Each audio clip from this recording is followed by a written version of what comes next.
Βασικά σημάδια ότι συνάντησες τη δίδυμη φλόγα σου. Πώς μπορεί κανείς να αναγνωρίσει μια τέτοια μοναδική συνάντηση? Αν και κάθε ιστορία είναι διαφορετική, υπάρχουν κάποια χαρακτηριστικά που περιγράφουν συχνά όσοι έχουν βιώσει αυτή τη βαθιά ψυχική σύνδεση. Έντονη έλξη από την πρώτη στιγμή. Η πρώτη σας συνάντηση συνοδεύεται από μία δυνατή ενεργειακή έλξη, σαν να σας τραβάει κάτι αόρατο. Υπάρχει ένα έντονο γνώριμο συναίσθημα, σαν να γνωρίζεστε από πάντα, παρόλο που βλέπεστε για πρώτη φορά. Πολλοί περιγράφουν μία αίσθηση μοιραίου ή μια ανεξήγητη αίσθηση, ότι τον ξέρεις από πάντα, αίσθηση ότι είμαι σπίτι. Μαζί του νιώθεις απόλυτη αποδοχή. Δεν χρειάζεται να προσπαθείς να αποδείξεις ποια είσαι, δεν φοράς μάσκες. Είναι το ασφαλές σου μέρος, εκεί όπου μπορείς να είσαι αληθινή. Αυτή η αίσθηση οικειότητας και άνεσης, ειδικά στην αρχή, είναι πολύ χαρακτηριστική. Συναισθηματική και πνευματική σύνδεση. Η επικοινωνία μεταξύ σας είναι βαθιά και ουσιαστική, σαν να συντονίζεστε στο ίδιο ενεργειακό κύμα.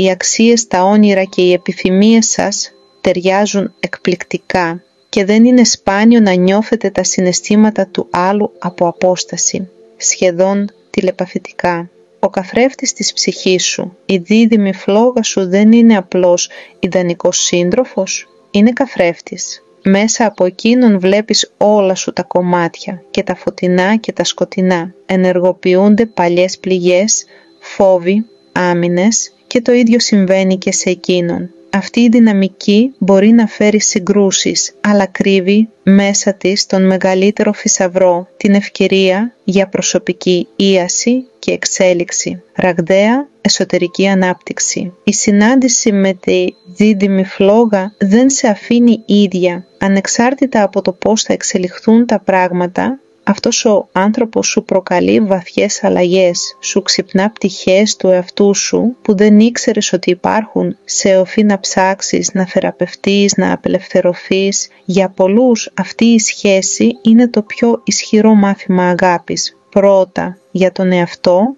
και έπειτα για τον άλλον. Κοινή αποστολή ή πνευματικός σκοπός. Δεν είναι μόνο έρωτας. Υπάρχει η αίσθηση πως σας έχει ενώσει κάτι ανώτερο, σαν να ήρθατε για να κάνετε κάτι σημαντικό μαζί. Μπορεί να είναι ένα κοινό έργο, μια πνευματική πορεία, μια αποστολή προς το συλλογικό καλό. Αυτή η αίσθηση μαζί μπορούμε κάτι περισσότερο είναι πολύ χαρακτηριστικό της δίδυμες φλόγες. Αυτά τα σημάδια μπορεί να ακούγονται ιδανικά, αλλά στην πράξη η σχέση με τη δίδυμη φλόγα δεν είναι πάντα εύκολη. Συχνά περνά μέσα από προκλήσεις, αποστάσεις, δοκιμασίες. Όμως όσες γυναίκες έχουν ζήσει μια τέτοια εμπειρία λένε σχεδόν πάντα το ίδιο. Από την πρώτη στιγμή κατάλαβα ότι αυτός ο άνθρωπος ήταν διαφορετικός, ήταν ξεχωριστός. Στο επόμενο επεισόδιο θα μιλήσουμε για τα στάδια που περνούν αυτές οι ψυχές στη σχέση. Σε ευχαριστώ που ήσουν εδώ.